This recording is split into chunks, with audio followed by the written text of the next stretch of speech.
everyone, welcome to Metalnet. I'm very excited today to have Bam Ross with me. He is going to talk about his career and his amazing jewelry company, Bamtastic Silver. How are you, Bam?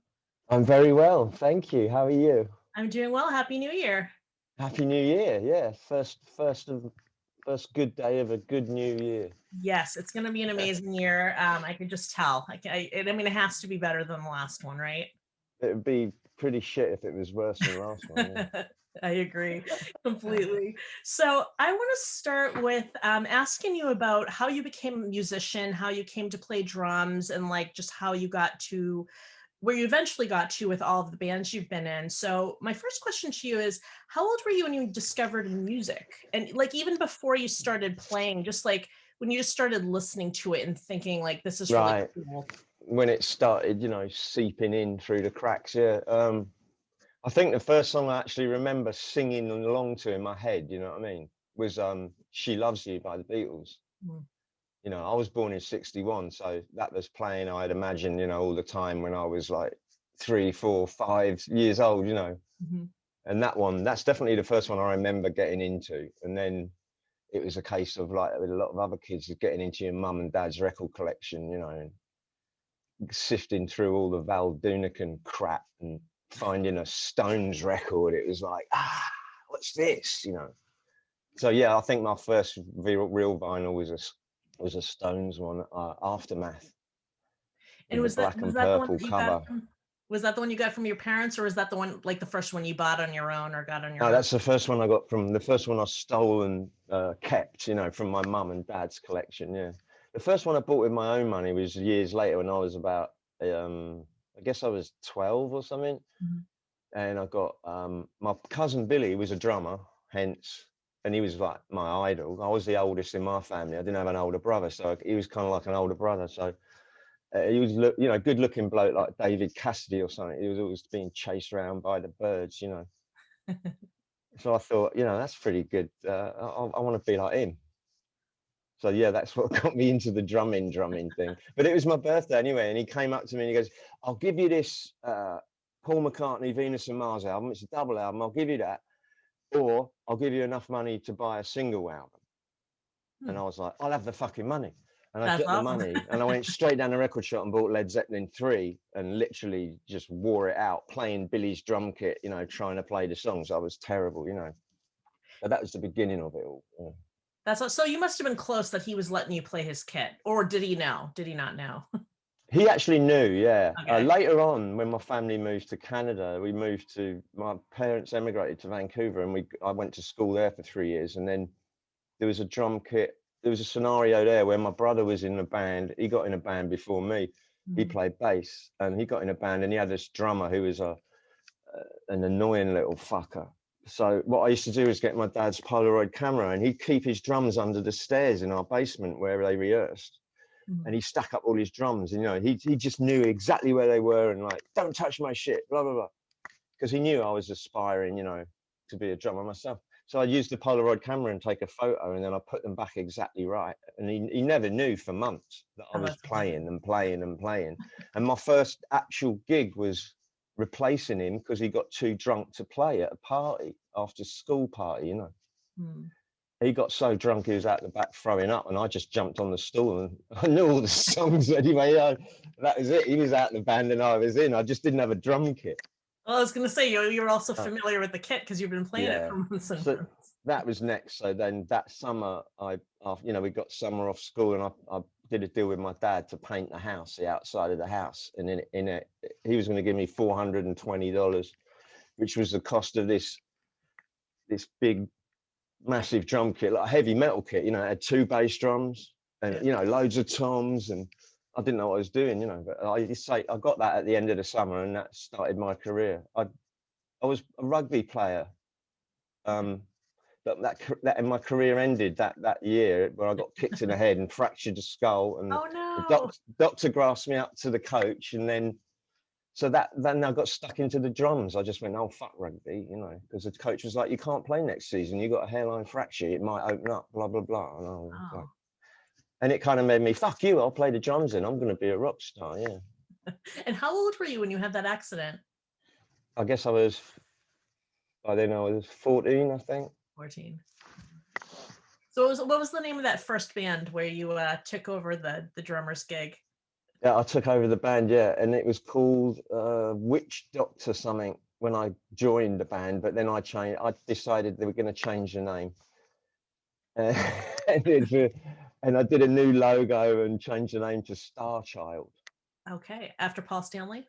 Or was that pre-Paul No, Stanley? it wasn't actually. I didn't even like Kiss back then. And I ended up in a band after that band very briefly with two guys, and all they could play was Kiss. Oh, okay. All they would play was Kiss. You know, one had the Paul Stanley, Les Paul, whatever, and the other, you know, they just had everything, Kiss everything, Kiss everything, and it kind of put me off Kiss. Oh, that's funny. Because all I got to do for, you know, weeks and weeks was play Kiss songs. But yeah. So when do you feel like you really got your start band wise? Like, what was the first band you were in where you felt like, I can do what I really want to do? This is the kind of music I want to play. oh, right, yeah. I mean, yeah, in the beginning, I didn't anyway, as a drummer, I didn't really have much of an opinion of like, I don't know, I knew I liked it loud, and I liked Zeppelin, and I kind of like a lot of heavy stuff, but I also like the Beatles and a lot of the melodic stuff, you know what I mean? I started tinkling around with guitars and stuff as well, you know. I'm still tinkling around, I'm still terrible guitar player, you know, but I can write a song, you know what I mean? I know it well enough to write a song, or the piano as well, you know. But yeah, I don't know. Yeah. I guess it was bits and pieces, a jigsaw puzzle just comes together, doesn't it? Yeah. Do you feel like by the time you were in Dogs to More, that was in about 83, right? That was a few years later, but do you Yeah, feel like by the time you were there, like you were musically, you kind of knew what you wanted to do? yeah, I think so by then. Yeah. Yeah. I mean, that was basically Tyler put an ad in the Melody Maker to Mhm. start that band, you know, and people started, and I was one of the guys who answered the ad, you know. So I was in it from day one, you know, right at the fucking very beginning. That's awesome. Walking into this room, you know, in Portobello Road area of London, where he lived with his girlfriend, and the door opened, and I'd never seen so much fucking hair in my life, you know. Back then my hair was still relatively short and kind of spiky, you know, and yeah, they all had this backcombed fucking hair. Like him and Nick was there and Carl was there, so there was the beginnings of the first Dogs to More. And then I joined, and then we found a singer, an American singer. Mhm. I had him briefly, and he's the one who come up with the name, actually, because we wanted to call it the Dogs, and he came to rehearsal the next day and said, oh, we can't call it the Dogs, there's a French band called the Dogs. And we're like, fuck. And he said, you know, how about the Dogs to More? And we were like, oh, that's classy. Because at the time we were the Bordello Boys. Right. And then, you know, that was just a bit too fucking, yeah, limp-wristed or something. Yeah. So you found For the this sort name. of music. Yeah. I So don't you Dogs guys to were More cool with just it. stuck. Yeah. Like, And you heard the full name and you were cool with it and stuck with it for many, many years. yeah, that's it. It doesn't matter, does it? You just kind of get on with it. Yeah. Drag the name along. Make it So infamous. that's that you did. So I had read somewhere, I had heard somewhere that because I always knew you like under the umbrella of metal, and for me metal is kind of like the attitude, the culture, all of it together, from heavy rock stuff to the actual heavier metal stuff. And I knew you as one of those bands, and I would see you sort of in my glam band magazines and all that. Yeah. But I read somewhere that you guys felt like you were mischaracterized and that you got lumped in with these bands, but maybe never felt like you were really part of that crowd. Is that true? Yeah, that's totally true. Because I think it's really like, especially in America, you know, we got lumped in with all the metal stuff, the glam, you know, basically the Hollywood glam scene, you know what I mean? Which we look like that, you know.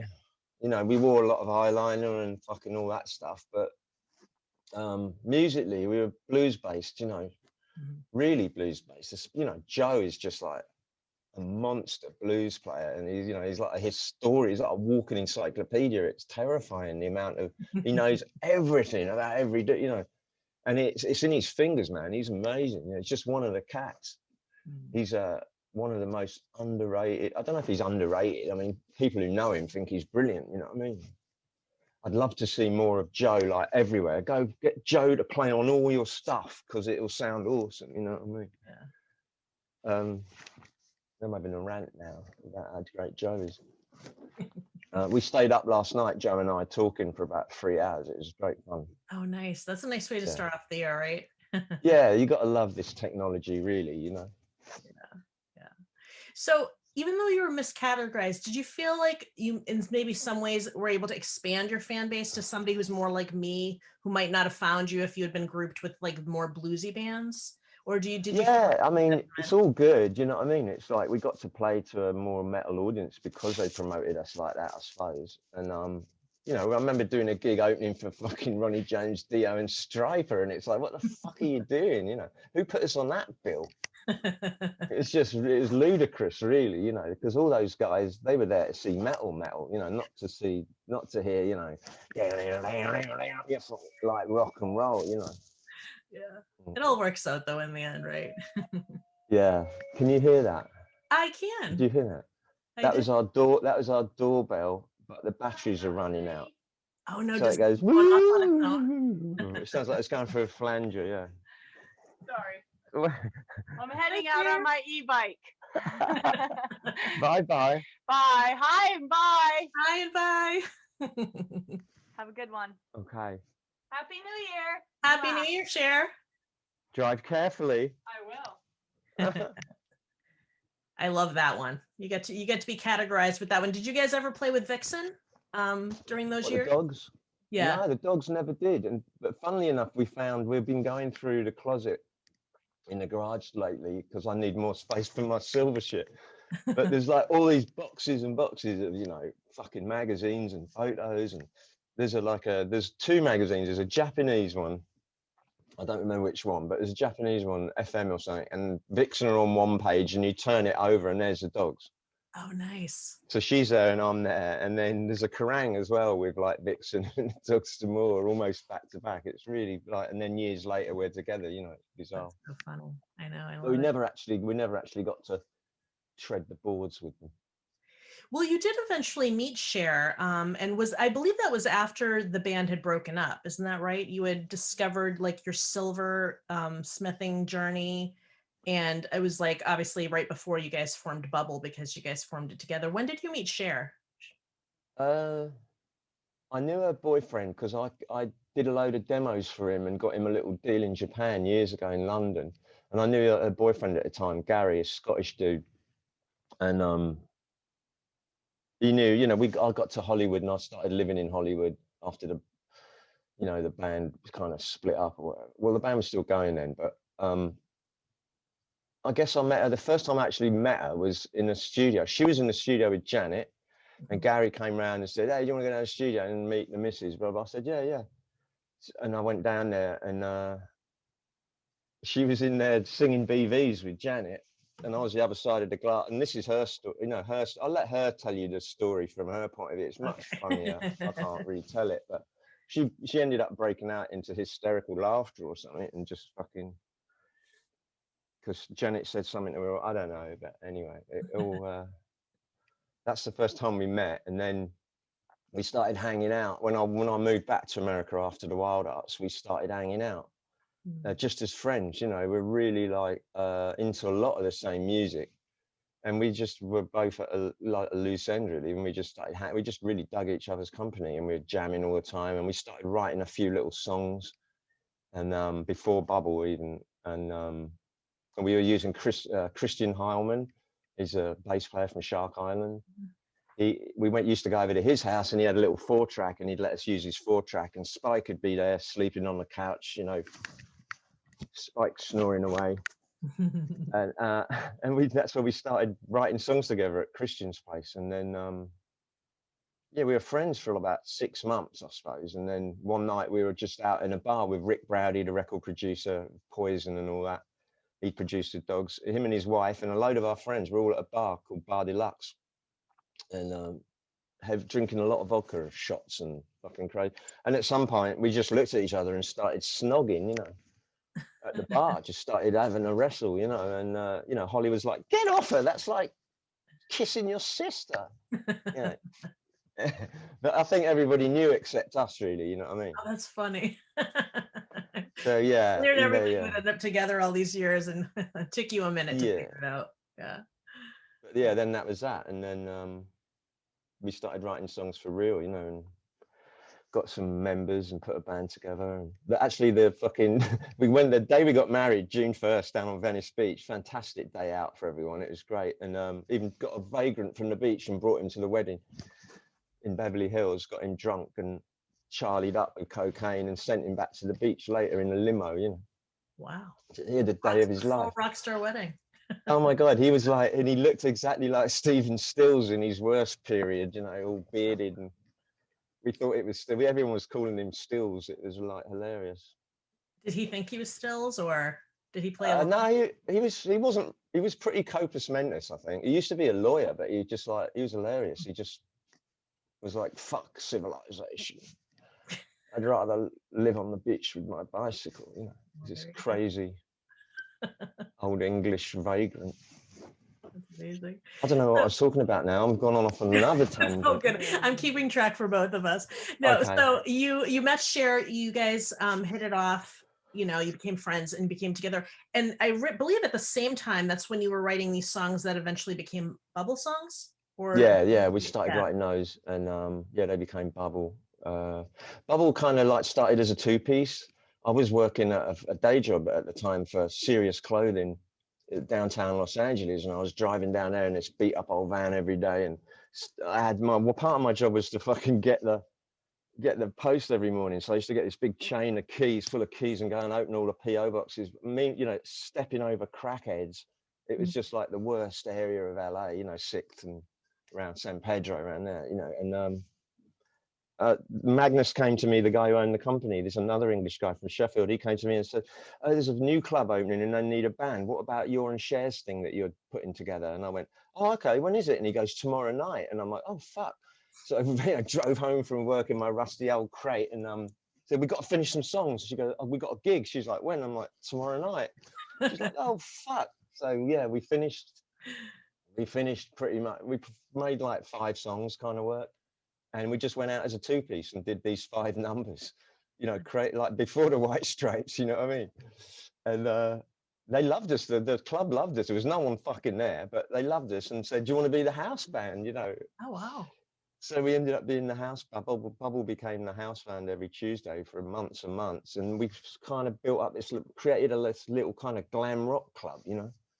In the middle of Hollywood, but there was no scene, you know. And then Tammy came in and started DJing, and it really turned into a great little scene. Goldfingers, it is called, the club. So Tammy Down from Faster Pussycat? Yeah. Tammy, I love Tammy. He was amazing.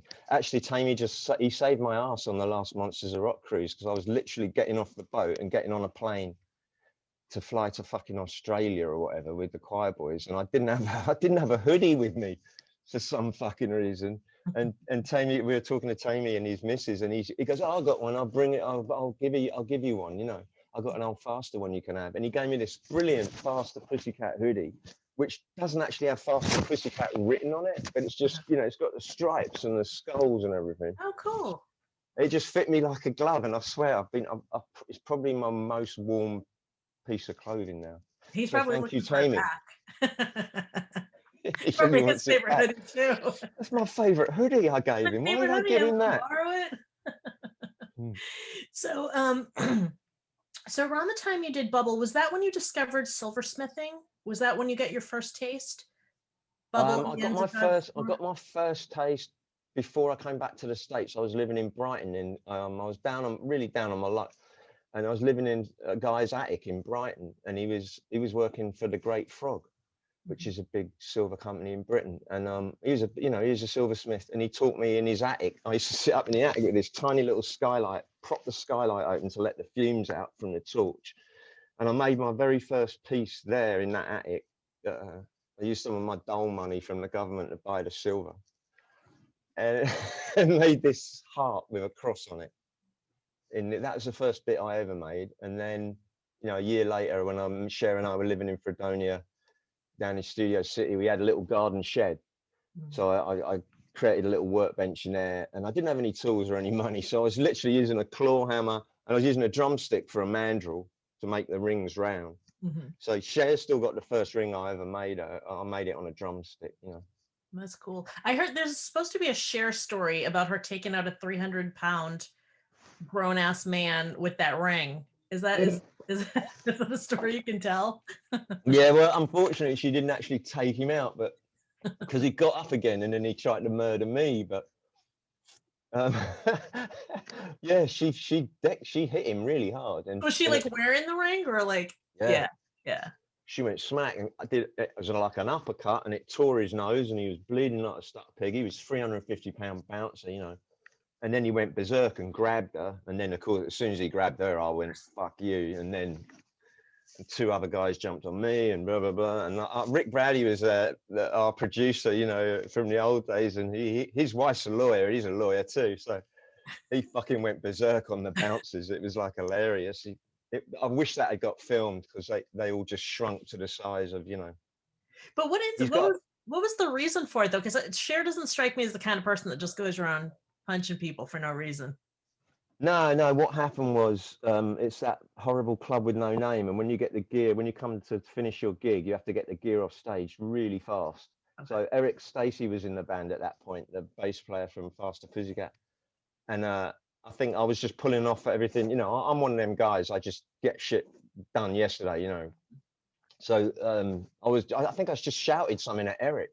Like, come on, move some fucking shit. He was just standing around, like, talking to some bird, you know, and I screamed at him, and he was like, don't you talk to me like that in front of everybody. Anyway, I'm not going to go into it. So basically, I was telling Eric to fucking get his shit together, and the bouncer come up and said, blah, blah, blah, started screaming at me, and I said, don't fucking scream at me, man. And he went, oh, and he grabbed me, you know what I mean? All right. So then Cher grabbed him, and he reeled around and smacked her, and she fucking went bang. And that was it. It just went off like a fucking bomb, you know. It was madness. It was like, oh my god, that's crazy. So we both went to the chiropractor. It was just tragic because we got destroyed by these bastards. You know what I mean? We were both at the chiropractor for weeks. Oh, they beat the crap out of us, you know. But yeah, we're not scared of sticking up for each other. That's for sure. Love it.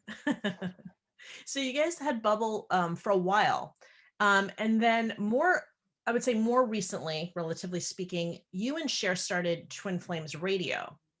My first question about that is, since you guys already had a band together where you were writing all this stuff, and, you know, pulling together musicians, what was the inspiration to start a new collaboration with the two of you, and how is it different from Bubble? I think, you know, musically, it's just chalk and cheese in a lot of ways, because the Twin Flame stuff is more, what you call it, more produced, I guess. Mm-hmm. It's got a lot more layers, you know, sonically. Bubble is pretty straightforward, but you know, the albums, if you listen to the albums in order, you can kind of tell we were focusing it down to this thing, you know, that we wanted, and we did. By the time we did Rock and Roll Hell, it was just more like a Ramones album, you know what I mean? Every song just boom, boom, boom, you know. And I think we felt, after we'd done it, we just felt limited. And we had a big break, really, because we had a lot of, you know, Cher's mum died, and then her dad died, and then my dad died, you know, all that life stuff gets in the way. And we had a big break. And then during that break, we started, you know, we're always like, you know, picking up guitars and playing and writing riffs, and they just started to be more kind of 70s based, with just stuff from our childhood, really, that we're really influenced by. We were just we were just trying to be honest, you know, to ourselves, you know, and that you can't stay the same forever, or some people do, I guess. Yeah. You know, just do the one thing, but I think we just get bored, you know, so we just wanted to try a lot of stuff. And we're both really proud of the record, because it just kind of reflects what we're all about. Oh yeah, look at that. Lovely. Love it. I think, you know, it's good. It's just it let us, you know, just get our chops out, you know. Yeah. And this band is very active. Twin Flames Radio is still active. I mean, as active as you can be. As active as you can in a COVID situation. I mean, we've never done a live show. We've never done a gig. But for me, it's been a more so than Cher, because she's a much more accomplished sort of musician than I am all round. You know, her mum was a piano teacher, so she plays really good piano and understands the theory. Yeah, she went to Berkeley. Yeah. So yeah, she started off playing jazz and all that. She was a session musician for a lot of years. You know, she played before Vixen. You know, she was playing for like everybody. You know, all the old soul cats and all that. She played with Helen Reddy. She played with, you know, Del Shannon. You know, all that. So she's a pro. You know what I mean? She ain't like, you know. So it's a different. That was what made Bubble so exciting. I think was what we wanted to do was she started playing. She showed me this open string 5G tuning, which made me able to write, you know, riffs much faster than I could on a regular tuning. If you get you just look up open string, open G tuning, and then what you do is you take the 6th string off completely, so you can play all the chords with one finger. Okay. So anyone can literally play guitar. You know, we've taught it to loads of kids, and suddenly you should see them. They just light up so fast when they actually hear themselves playing down, down, down, down, a blues riff. Like they can learn it in like 3 seconds, and they're like, oh, it's loud, and you know, it's great. So yeah, I was one of them kids that she taught to play that, and it opened up a whole can of worms. And it was kind of like Bubble. The idea of Bubble wasn't musical prowess. It was almost the opposite, because she's a fucking amazing bass player, but give her a guitar and she kind of hacks away at it. Back then anyway, she's really good now, but back then it was just really, you know, the idea was just to be crap really, and make a lot of noise and get a lot of excitement. And then we got Alex Kane, who's an amazing guitar player from Anti-Product. We got him to play bass, so he was a terrible bass player, and so now we got a terrible guitar player and a terrible. The drums are still going away. They have to lock something down, but now, you know what I mean. Everyone's basically swapped positions, right? So you get this interesting angle, you know, very primal. That's so awesome. That was Bubble, and then the opposite really was Twin Flames Radio, where we just went in and sat there for days and days, layering keyboards and making samples and layering harmony vocals, like, you know, track after track after track, you know, like Todd Rundgren's Utopia or something. You know, it just got a bit out of hand, some of them. Yeah. Are you, once we're able to resume shows in that, I know because Lorraine Lewis and Britt Lightning promised Vixen music and Vixen shows, are you guys going to be able to do some touring and some playing for Twin Flames Radio as well? Somehow, yeah, we want to, yeah. We'll find a way. There's always a way. There's always a way. Yeah.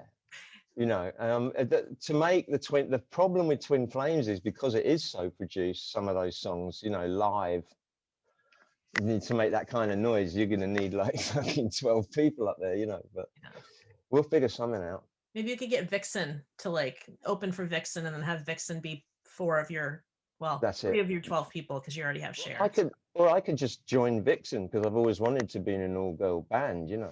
There you go. I'm sure they'd love to have you. You could have 2 drummers. You and Roxy can just go at it together.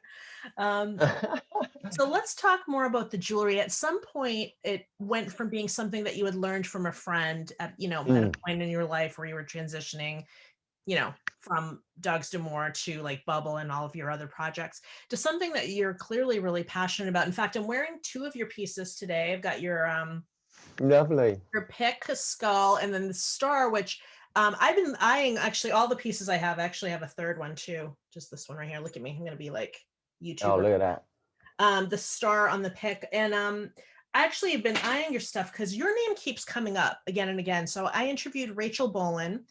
Rachel, yeah. And I asked him, I had to ask him about the nose chain. Like I asked him like 5 questions about the nose chain.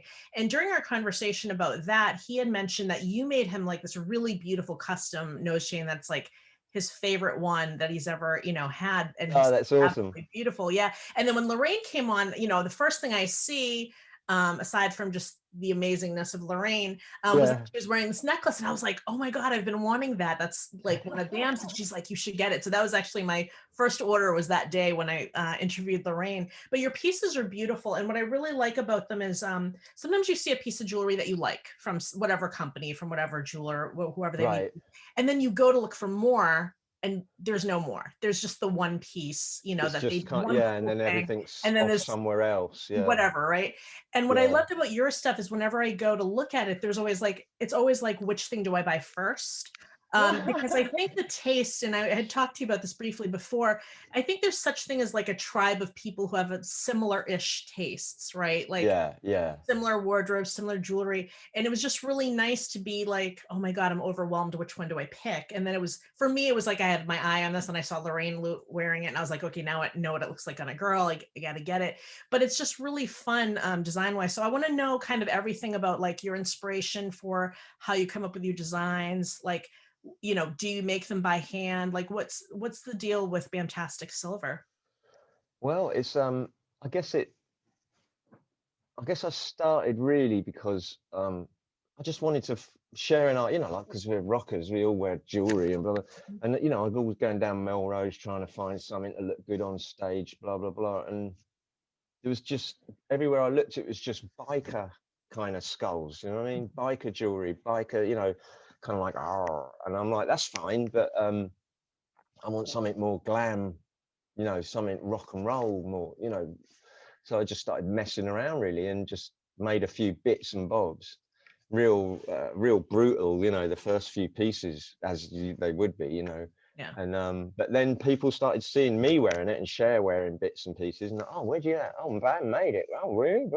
So it was an organic. It was very grassroots, organic at first. You know what I mean? And then I thought, okay, I'll try and sell some stuff. And I bought a few more little tools and that invested, you know, started spunking money on tools. I never realized that there was so many tools, you know, just even pliers. There's like hundreds of types of pliers. It's like, huh? And now now a lot of the time I'm in there, I'm not actually making jewelry, I'm making tools to make the fucking jewelry because you can't buy it. So it's like, okay, we'll make the bloody thing. So I've turned into a sort of an engineer or something. Yeah, I've got like all sorts of crazy shit in that room now, you know. Cool. But I am passionate about it as far as I like the idea of an heirloom, you know, the fact that someone can have, you know, a message stamped in or engraved in or whatever, and it's part of the piece, and they can pass it down, you know, to their grandchildren. You know what I mean? This stuff lasts forever. Like, you know, you can still find silver on the bottom of the ocean from the Etosha or one of the other millions of wrecks down there, and it's perfect. You know, it's like stuff's indestructible. It's got some sort of strange life force, silver especially, and gold. I'm just starting to work in gold as well. The mended heart. I don't have it because Cher stole it.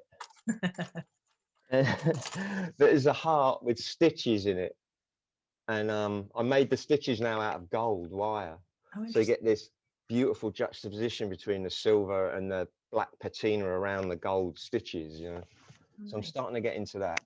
And I've started also, I've got some machinery now to actually cut stones. Very cool. So I'm cutting my own stones and putting them in. Like the great thing is you can just cut whatever shapes you want, and then, you know, I could never find something like that, you know, to buy it online. So, you know, a coffin like shape. the coffin shape, like you can want, yeah, that kind of thing. So that's a lot of fun. And next week I've actually got a faceting machine coming, which has got like these discs covered in diamond grit, so it'll cut emerald or anything, you know what I mean? It'll even cut diamond. So that's the machine that puts facets on stuff. So, you know, like when you get a so when you facet, have like an engagement ring, that. So imagine that engagement ring, but that's probably got, you know, 800 little facets on it. But I'm going to do it much more brutal with just, you know, 20 facets and very big stones, you know. So hopefully that's what's going to happen next week. So, so I'm always experimenting. You know, you can just go on forever with this stuff. Yeah. I'm basically a bit of a hack, you know, compared to some of the cats that I see. You know, there's this dude in Italy, he's in a wheelchair, and his grandfather and his father, they were both goldsmiths, and now he's a goldsmith. And the stuff he does with a hammer and a chisel, you know, it's just like, oh my God, like Renaissance stuff, you know, absolute genius. You say you're a hack, but I have 3 of your pieces and they're beautiful. They're really beautiful. Thank you. There's no hack No, I just wanted to these weren't make it, making a hack. These weren't made it's by a just, hack by any means. it's all sort of glam rock, a bit glam rock. Because Yeah. that's kind of like where I'm from, the Mott the Hoople school of, Mick Ronson kind of. Yeah. You were telling us, actually, you were telling me that I think you're wearing a star necklace and I'm wearing the star, and they're kind of related. Tell me a little bit about how you made that one and how this one came to be. Well, there's two ways to make, a piece of silver, a piece of art. You can either melt down a load of silver and make a mold and pour it in, the hot stuff in, you know what I mean? And then you can make duplicates. That's called casting. Or you can make the whole thing with a saw and a file and sandpaper by hand, cut it out of metal and solder it together.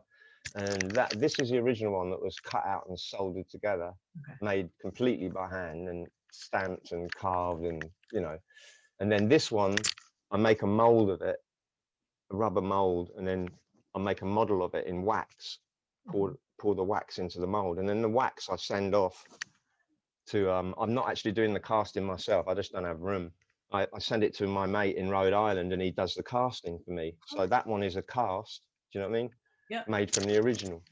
And then that way you can keep the price down, because otherwise I'd have to charge $300 for it, you know what I mean? But this way you can charge like $100 for it or whatever. Right. And then does he do all the black, like when you have like inlays of color and that, does he do that too, or do you do that when you get it back? I get all that. I do all that, yeah. Oh, nice. Patina, that's called patina. Patina, okay. It's done with liver of sulfur, which smells like rotten eggs. It's Is it really? Yeah. So I suffer from my art. You always suffer for your art. You have more than a teeny little attic window now, though, right? Yeah, I've got a lovely big garage, double garage where I work out of. Yeah. Nice. It's got air conditioning, so I'm all right. Nice. So you're talking about, when you have them like this, you can make them more affordable so that we can go out and buy, our pieces or multiple pieces. But I know that you also do custom work. So I know that you did like the Rachel Bolan nose chain was, I imagine, a custom, and that you also do custom work. What is that process like for you as an artist? Do you like sort of that collaboration with your clients saying, I want like whatever it is, a spider on this, that, and the other thing? Is that like a fun process for you doing it that way? Yeah. I like collaborating with clients. A lot of the time it comes out awesome, and also it really does create something that is heirloom for them personally, you know what I mean? It's not my idea. The idea that it came from them, and maybe I just, I have to clean it up and make it doable, you know what I mean? So sometimes I have to say, no, that's not possible, but we could do this, and you know what I mean? So it's just a thing that we work through. Someone will get hold of me and say, I want a custom piece for my wife. I want I want a miniature shotgun with "Go fuck yourself" stamped on it, or for my ex-wife, or whatever it is. So I get some pretty weird ones. Some of the hardest ones to do are actually memento mori, when it's specifically for someone's husband who's died of cancer or something like that, And then I've got some clients, that I did a lot of fuck cancer bracelets and gave a lot of the money, away to cancer charities. But some of those people, they follow up like a year later, and they're just like, one girl, she sent me the bracelet back and said, he died. Can you melt it down and turn it into a heart? Oh. So I did, and then I'm going to cry now. And then I stamped the initials on it and everything. So that was nice, you know what I mean? Yeah. So it feels you get involved with some people. It's crazy, Yeah. Yeah. And then there's that, and then there's the way when I do it by myself. I've got like, oh, hang on. Oh, there you go. Okay. Hello, Mum. Hello, Mum.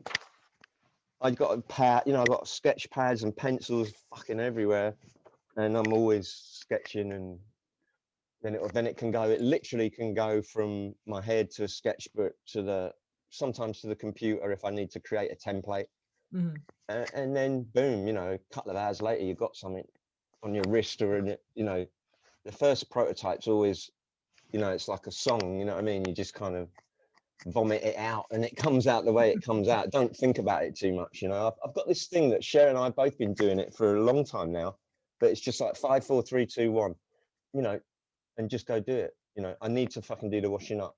Oh, I'll do it later, or I'll think about blah blah. No, just whatever it is, just in your mind, you start going 5, 4, 3, 2, 1, and you just fucking do it. You know? And our whole lives, both our lives have changed just because of that one little thing. Interesting. It's taking action, you know what I mean? Yeah. Because you can sit around, I guess, and procrastinate about anything for as long as you want. But this way, it's kind of like, I don't know, more stuff happens, you know? Was this a philosophy you guys came up with together, or was this one of Cher? I know Cher has been a life coach as well. Is this something that comes from her world of life coaching, or is this something that you just came up with, the two of you? You know what? I can't actually remember. It was in a book or on Audible or something, in an Audible book or in a paperback. I don't know. I don't actually remember which one, but yeah, one of those self-help things, you know. And it just We all works. need a bit of self-help, you know. Everybody does, especially this year that we just had. Oh my God. So are you optimistic or pessimistic about the future of music? Especially like rock and roll, or like, you know, the whole world of metal music. Are you feeling good about your ability to put out whatever you want, or are you feeling like you're missing the old days where you had sort of a label and they could kind of help you with promotion and money and that kind of thing? Oh fuck, nah, fuck all that. All they do is, oh my God, just record deal wise. My life's been an absolute train wreck. You know what I mean? Managers and record labels and all the old stuff in the old days. You know, those guys are all pretty much a bunch of fucking criminal masterminds. You know what I mean? The other day, I got we got a statement. We still get a statement at Dogs to More because they sold our catalogue to fucking Warner Brothers. We got a statement the other day. They released some really crappy box set. It's like the worst, cheapest way, because I produce CDs. I know everything about it. You know what I mean? About the production. The crappiest little set of CDs in these little paper sleeves. It was just, oh my God, all our work. Just, you know what I mean? Treated like that. We'll do that and we'll sell it for fucking $20 and blah, blah, make a few quid back.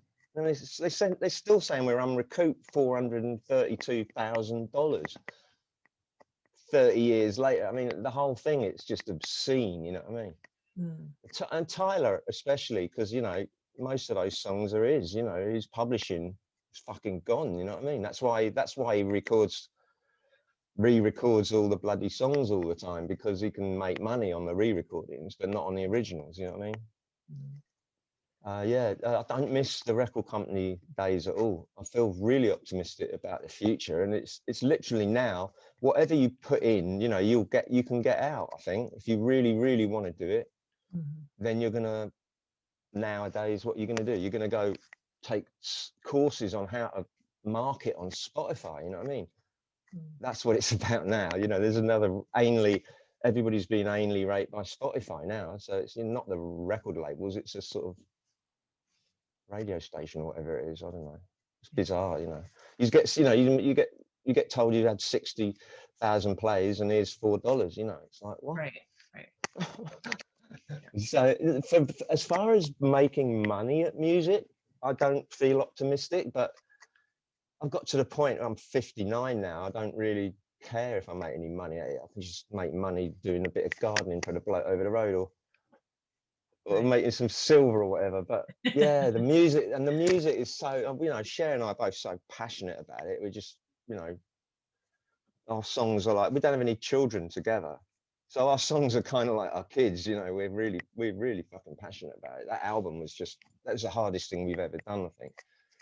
But for me especially, I never sung lead really very much, you know, so to suddenly sing half the record, I was like, oh shit.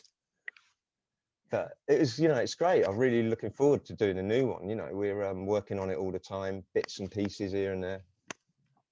So really optimistic, you know, for Twin Flames to make a lot of music in the future. And also Joe Dog and the Desperados will release some more stuff. And, you know, I could totally see Steve playing in Twin Flames and Cher playing in Desperados. You know, it's like all interchangeable, really. At this point, who cares? You know, it's like, go out there and make some fucking noise as soon as we're allowed. Yeah. Yeah. Everybody's dying to get back to it. You know, I can't wait until, oh my God, Monsters of Rock, you know, it's going to be brilliant. Yeah. Yeah. Yeah, I'm definitely looking forward to it, and I miss shows as much as anybody else, and it feels like it might still be a little ways away, but it feels like it's getting closer. Yeah. Hopefully. Yeah. I mean, I'm seeing people putting dates down for things, so. I just think this whole, you know, this whole COVID epidemic has been handled so badly by almost every first world government on planet Earth.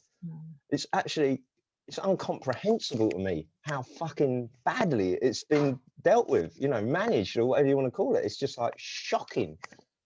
It's just made me, I think it's made me, I've just lost faith in all this government, all the governments, you know. It's like, what are you doing? You're just playing with people's lives. It's like, what's this about a caring government? It doesn't really exist, you know. Craziness. But we're all fighters and we're all going to survive it, and some of us haven't. I've got 4 clients gone, you know, from COVID, and when I see people posting stuff, you know, about my rights are being taken away and blah blah, it's so you know, it makes me angry, you know. Craziness. Yeah. Yeah, it's just let's go ahead. Yeah, no, I was gonna say it's disheartening because I know a lot of people have passed away as well, like so many, and you know, to see people who still want to think of it as a conspiracy theory or whatever it is that they're thinking, it's just, you know, it shouldn't have to hit you personally for you to understand. You know, I mean, I wish they'd show a lot more on TV of people passing away in their last minutes. It's fucking horrible. It's nothing you want to fuck with. You know. I mean, do you feel lucky in some ways that even though you're a musician and you're not able to tour, you do have this beautiful jewelry making business that's really being embraced by so many people and kind of keeps I'm just so grateful to all the fans who've you know, kept me afloat, just going along, you know. And everyone's got less money at the moment, you know what I mean? Right. You know, I've got some amazing customers who just keep coming back, and they just like, it's brilliant, you know what I mean? I don't, you know, it's not making me rich at all because it's just so time consuming, and you know what I mean? It's like, but I you know, I think it's something that I'm proud of it, you know. It's kind of just about ticking along now, you know what I mean? Yeah. And I've got some nice stuff coming up, you know, a lot of like I said, a lot of the stones and all that's going to be exciting. It will change it up. Yeah, and I really I want to hear a little bit more about what pieces we have to look forward to. I mostly know you as a necklace person, but I know you have kind of everything out there. But I wanted to show this one. This is the star. It's like a pic with the star on it. This one's mine, but Bam was kind enough to actually give us one for a giveaway for MetalNet and for Bamtastic Silver and Twin Flames Radio. And so I will put details below. But Bam has, you know, given us one of these so that one person. Hey, Bam, did you give her that? Yeah. All right. Yeah. Sign off on it. Okay. So I'll put the details below, but basically you have to follow Twin Flames Radio, Bamtastic Silver, and MetalNet on Instagram, and then we will pick a winner in a week. But thank you so much for that, because that was really awesome. Such a wonderful surprise, especially given that it is so difficult for everybody, and musicians in particular. I think it's, you know, been really devastating to you guys, to the road crew, to like really everybody who's you know, affiliated with you and getting you on stage so that we can have a good time. Totally. So it really meant the world to me that, you know, when you were like, here's a necklace for your giveaway. So, you know, details are below, but really it just meant the world to me, and I'm excited that somebody gets to experience your silver and see how amazing it is. Okay, but they have to send me a photo of themselves wearing it. Okay, so that's the other thing, is that you have to send a photo so that Bam and I can both post it on our Instagram, and it's you know, sexy photo, you know, look good. Okay, not naked, but sexy. That's awesome. And I have to say one other thing is another thing is my regret is that when I got my pieces that I didn't do an unboxing video, and I actually the next time I buy a piece from you, I'm totally doing an unboxing because your unboxings are the most fun. So for everybody at home, if you haven't purchased a piece yet, and if you have, you already know what I'm talking about, but if you haven't, you get this package, you're excited that you're getting your necklace, right? And you open it and there's just like treasure after treasure. There's just like this one, I'm going to kind of give it away, comes in like this cool little skull bag and there's like little treats inside. And like my first one had this like almost like piece of jewelry hanging off of the bag that held the jewelry. Oh, and everything comes, at least everything I've received comes in like in a nice velvet bag to keep it safe as well, which I also appreciate because they always go back. They're fun, yeah. The velvet bags are handy, There's yeah. like stickers and like I got a tarot card once and like. Well, some people, I got an email about a month ago, and somebody said, "I love my piece, blah blah blah, but do you want me to send the dog food back?" And What? I'm like, "What?" And they sent me a photo, and there was 3 little kibbles that got in the bag. Oh and that's no! Like it's in the same room where we used to keep Ringo's food. Our dog Oh died like a no! couple of last month. Our dog died, so we're kind of like. Oh, I'm sorry. Sorry. But yeah, it was like this sort of.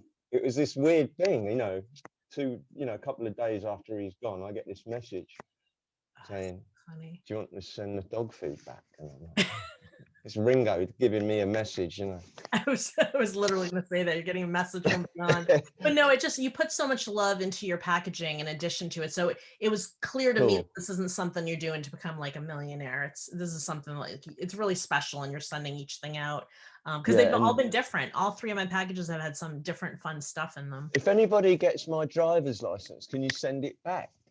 I think one day I got a bit stoned. Somebody sent me a spliff, and I'd smoking this split, and I sent all sorts of stuff to people. Yeah. What did you send? I want to know what was in their bag because my stuff. I got seashells. I got a lot of seashells. I found a bottle of seashells. Again, cleaning out the rock and roll cupboard with the magazines and everything. Yeah. Big jar of seashells. So about 4 or 5 people got a load of them. That's funny. And some little Kinder Egg toys, I think. There should be a hashtag of like what Bam sent you with your jewelry. Yeah. It could be like its whole other Instagram of like, I got normal fun stuff. I got kibble and seashells. I got Bam's driver's license. I got this thing called a rolling mill, which is basically like 2 great big steel rollers that you can shove things through, and it flattens them, you know what I mean? So what you can do is you can take a piece of silver and you can take a pattern that you've cut or stamped into something else and put it on it and put it through, you know what I mean? And it will transfer the pattern to the silver. Is that how you do the back, your little Bam stamp in the back? No, that's actually done physically with a stamp that I made etched from steel, and then you just hit it with a hammer. But yeah, this rolling mill, you can put anything, and you can get a print off something as thin or as delicate as a leaf. Oh, nice. It'll actually, what you do is you anneal the silver, which means you heat it up to dark red hot and hold it there for like 4 or 5 seconds. Then you quench it, dry it, and then when you put it through, it's lined up all the molecules in the silver, so it's made it soft. Okay. So things will press into it. But one thing I did, I said to Cher, I said, "Have you got any old lingerie?" She chucked me a garter belt. I sliced up this garter belt, which has this, lacy, yeah, girly lacy thing. And that's become one of my favorite things that I've ever pressed through the rolling mill. It's like, it looks amazing. I'll send you a bracelet or something. Oh, you should. That would be fun. So you could, I sold one to somebody and they're like, "Where'd you get the pattern?" I said, "Oh, it's Cher's underwear," and they got very excited. So I'm like, "Oh, maybe I'll use that in the marketing or something." That could be on the Vixen. That could be in the Vixen store. Vixen knickers. That's amazing. So again, I know you for like really classic, pieces like picks, stars. You have all kinds of cool stuff, and people should definitely go to your Instagram and your website to check it all out. But you're doing stones now in addition. I've seen bracelets, which you just referenced. Do you do rings? I mean, I know you did the one that Cher used, that Cher wore that day, but is that something you do a lot of? Yeah, I do a lot of rings, yeah. Cool. Yeah, there's only a few on the site. Most of the rings I do are custom. People will just like kind of go, "I want a skull with a heart on each side, blah, blah, blah, blah." So that's kind of like, there's not many people kind of do what I do, you know what I mean?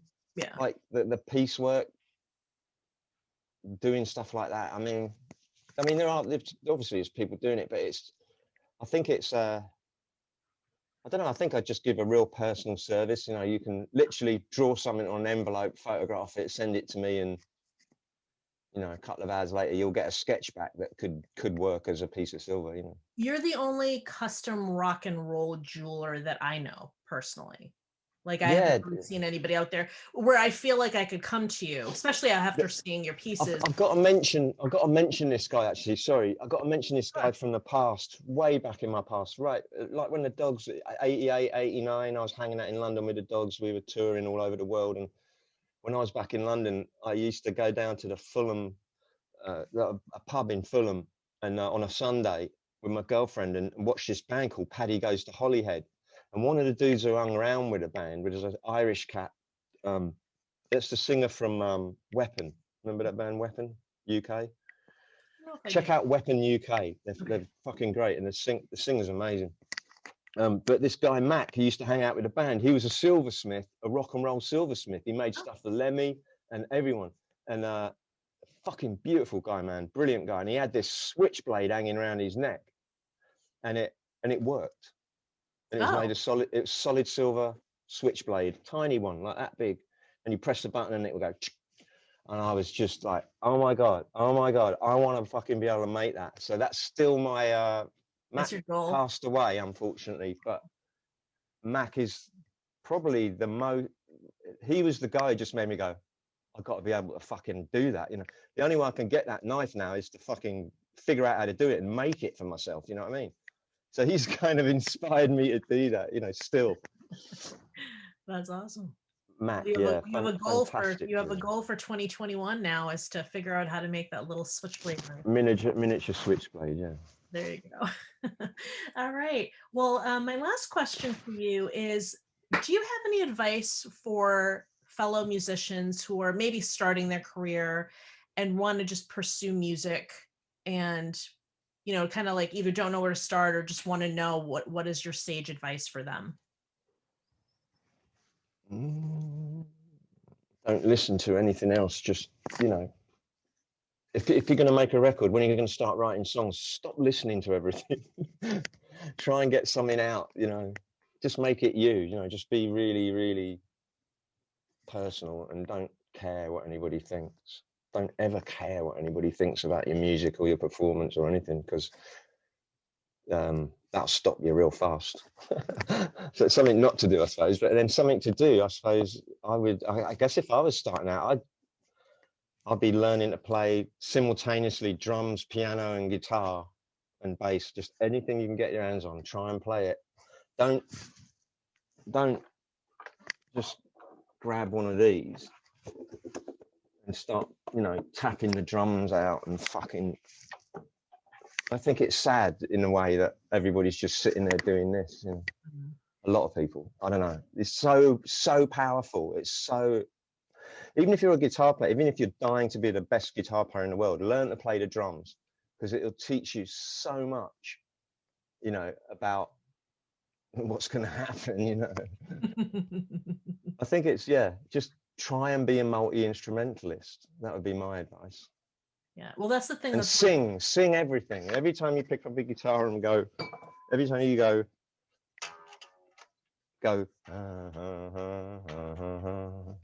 sing the notes you're playing on the piano, and within, I don't know, everyone's different, but it'll pitch train your ears, Yeah. And that's singing the before thing you know that's it. special about this is you all just play everything, Yeah, we played a lot of the stuff on there. But, we had Joe Dog from Dogs to More and Desperados playing guitar on Peace and Love and Rock and Roll and on a couple of others. And then there's a local guitar player. His name's on one of the songs as a co-write, because he came up with this killer riff. And he actually came around and we were jamming one day.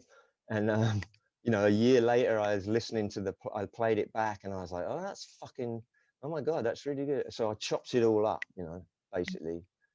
Just kept like one little bit of that, what I mean? Unfortunately, it was like the bit that he hated the most and didn't care about, and all the rest of the song he loved and was attached to. And I'm like, oh, that's funny. it doesn't matter. I'm putting your name on it. It's like, you've never had your name on anything. You've never been out of Florida. Stop moaning, and it's fucking awesome. It's got that thing, you know, that funky one. So yeah, Dano, he's really funny, man. That's awesome. All right. I'd love to get in a room with him and Joe Dog. That'd be awesome. There you go. There's another girl. But yeah, we played mostly everything, the keyboards. We did all the string parts, the singing, and the only other singers we had on it were the little girls from the School of Rock. Nice. There was 6 of them, so we took our portable recorder stuff down to the School of Rock and recorded these 6 girls. And one of them was really pitch challenged, should we say? And so we didn't want to hurt anyone's feelings, so we didn't say anything, you know. So we just kept separating them all out and recording them separately till we found the dodgy one. Yeah. And then, you know, her name went on the record and she got a CD and everything. That's awesome. But it was fantastic. These right? little girly voices. Yeah, it's just, we enjoyed making the record. We made it a process. It was fun, you know. It was just like, we did the voices ourselves first, you know, like pretending to be Minnie Mouse. And then we tried very pitching it, you know, very speeding it like you used to do with tape, to speed your voice up to higher, that make the, and it still didn't sound right. So we're like, we've got to get little girls to sing on it. So. You have to get the real deal. No faking there.